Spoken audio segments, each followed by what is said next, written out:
Good morning friends, তোমরা সবাই কেমন আছো? আশা করি তোমরা সবাই ভালো আছো। সকাল সকাল উঠে ঠাকুর পুজো দিয়ে দেখো এখানে চা নিয়ে বসে পড়েছি।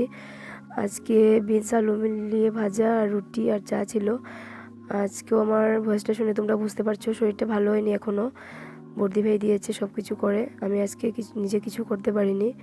তারপর এখানে দেখো টিভি চালিয়ে সবাই বসে পড়েছেন এই অধ্যার মোমেন্টগুলো দেখার জন্য। তারপর খাওয়া দাওয়া কমপ্লিট করে বেরিয়ে পড়েছি, কারণ আর র্যালি দেখতে যাব।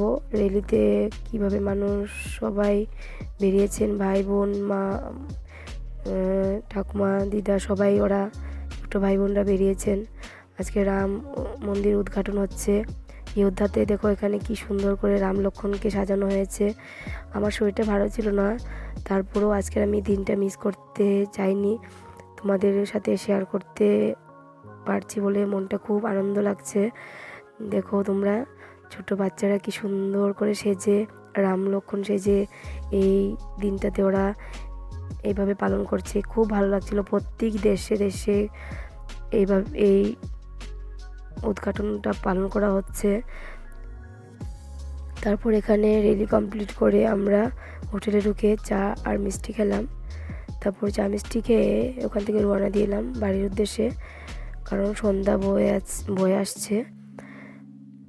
তারপর বাড়িতে এসে দেখো এখানে তুলসী তলায় বাতি দিলাম।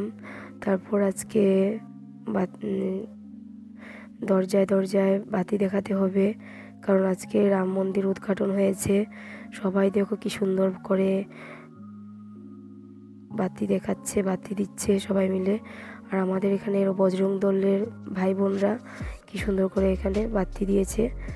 তারপর বর্দি ভাই আর আমি মিলে বাড়িতে গিয়েছিলাম, সেখানে নারায়ণ পুজো ছিল। নারায়ণ পুজোতে প্রসাদ খেয়ে বাড়িতে এসে আমার ভিডিওটা শেষ করছি। তোমরা সবাই ভালো থেকো।